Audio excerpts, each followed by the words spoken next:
بسم اللہ الرحمن الرحیم۔ السلام علیکم ورحمۃ اللہ وبرکاتہ۔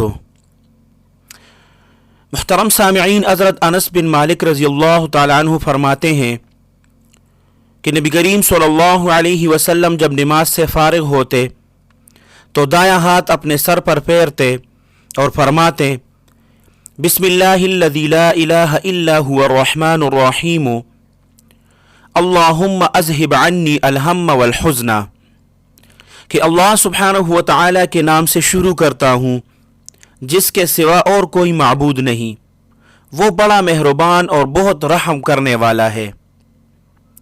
اے اللہ، تو ہر فکر اور غم کو مجھ سے دور فرما دے۔ ایک روایت میں یہ ہے کہ اپنا دایاں ہاتھ اپنی پیشانی پر پھیرتے اور فرماتے: اللہم اذہب عنی الہم والحزن، اے پروردگار، تو ہر فکر اور غم کو مجھ سے دور فرما دے۔ اللہ سبحانہ و تعالی آپ سب کو اپنے حفظ اور امان میں رکھے، اپنے خصوصی دعاؤں میں یاد رکھے۔ السلام علیکم ورحمۃ اللہ وبرکاتہ۔